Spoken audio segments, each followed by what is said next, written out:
మీ ఇంట్లో ఎప్పుడైనా గొడవ జరిగిందా?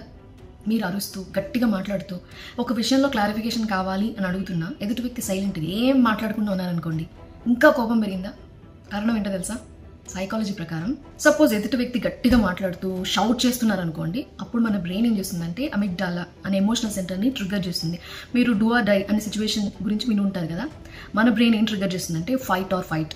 సో వాళ్ళు గట్టిగా మాట్లాడుతున్నప్పుడు మీరు కూడా గట్టిగా మాట్లాడతారు, బికాస్ ఫైట్ ఆర్ ఫైట్ అనే సిచ్యువేషన్ని ట్రిగ్గర్ చేసింది బ్రెయిన్. కానీ ఎదుటి వాళ్ళు సైలెంట్గా ఉన్నారనుకోండి, అప్పుడు బ్రెయిన్ ఏం చేస్తుందంటే అన్సర్టినిటీ, ఏం జరుగుతుందో తెలియదు, అండ్ థ్రెట్ డిటెక్షన్, ఏదో సమ్ థ్రెట్ ఉంది అనే ఫీలింగ్ని యాక్టివేట్ చేస్తుంది. సో అన్సర్టినిటీ కానీ యాక్టివేట్ అయిందంటే ఎందుకు వాళ్ళు సైలెంట్గా ఉన్నారు? ఇగ్నోర్ చేస్తున్నారా? నేను అనుకున్నదే నిజమా? చెప్పాలి కదా, క్లారిఫికేషన్ కోరుతారు, కానీ వాళ్ళు సైలెంట్గా ఉన్నారనుకోండి, ఇంకా వర్స్ట్ సిచ్యువేషన్ ఇమాజిన్ చేసుకుంటారు. మీ బ్రెయిన్ ఫుల్గా ఓవర్ థింక్ చేస్తుంది. Fill in the blanks kind, మీకు నచ్చింది ఫీల్ చేసుకుంటూ ఉంటారు.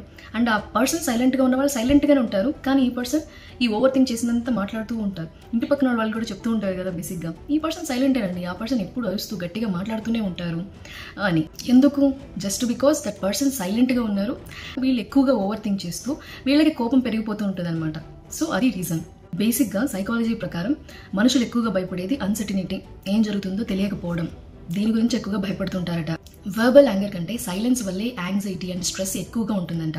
గట్టిగా అరుస్తూ మాట్లాడుతూ కోప్పడినా కూడా, ఆ షౌటింగ్స్లో అయినా కూడా మీకు అర్థమవుతుంది వాళ్ళకి ఎందుకు కోపం వచ్చింది, ఏ విషయంలో ట్రిగర్ అయ్యారనేది క్లారిటీ ఉంటుంది. కానీ సైలెన్స్లో ఉండదు కదా. 2009లో social cognitive and affective neuroscience స్టడీలో తెలిసిన విషయం ఏంటంటే అన్సర్టనిటీ స్ట్రాంగ్ స్ట్రెస్ రెస్పాన్స్ని యాక్టివేట్ చేస్తుందట, ఎక్కువ స్ట్రెస్ని క్రియేట్ చేస్తుందట. సో కోపం అరుపుల కంటే సైలెన్సే మోర్ ఇంటెన్స్ అండ్ ఎక్కువ పెయిన్ఫుల్ కూడా. కోపమే హ్యూమన్స్ యొక్క స్ట్రాంగెస్ట్ రియాక్షన్ అని చాలా మంది నమ్ముతారు, ఎందుకంటే అది లౌడ్, బయటకు కనిపిస్తుంది, ఎక్స్ప్లోడ్ అవుతారు కోపం వచ్చినప్పుడు, అది కనిపిస్తుంది. కానీ సైలెన్స్ కనిపించదు కదా అనుకుంటారు, బట్ సైలెన్సే మోర్ పవర్ఫుల్ దాన్ యాంగర్ అని సైకాలజీ చెప్తోంది.